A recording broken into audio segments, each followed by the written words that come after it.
My big idea is to make education public and free in Canada for post-secondary school. So at any level post-secondary, just make it available for everybody for no cost whatsoever.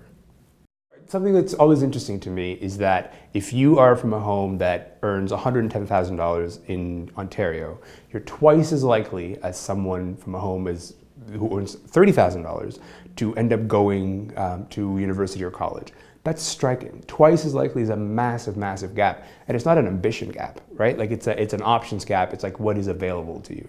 So closing that gap is the only thing that makes particular sense to me, particularly because of the way that, that the job market has evolved. You think of all the ways that we talk now about the job market and like, listen, university or college education, like that's a price of admission. You know, you have a university degree, congratulations and welcome to the Thunderdome. Now you get to play for some sort of jobs. So it's really, really difficult for certain people to not even have access to the job market. And so it's at a point where it's become a crisis. Like there are people who just don't have access to the job market in the same way. And so those people, I believe, should be covered by the government. You know, something that I often refer to is, 100 years ago, 40% of the economy was employed in agriculture. That's a staggering figure, right? But then technology came and everyone, instead of fearing technology and saying, oh my God, technology is such a terrible thing that's changing 40% of the jobs around, said, okay, what is it gonna take to get all these people to the next stage of labor? Like what else can they do?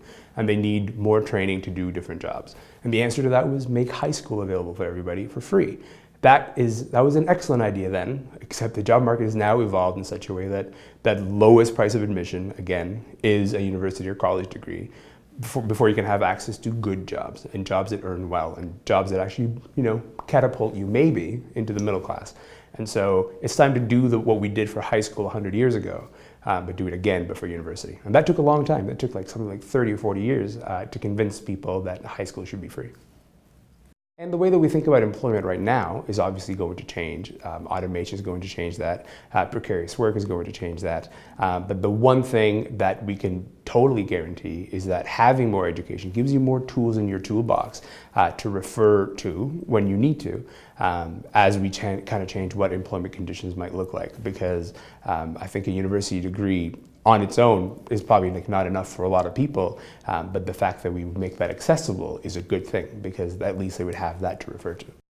Well, it's going to take a lot of people rethinking what education is, rethinking it more as a service that the government provides at a very low cost, and they absorb all those costs themselves.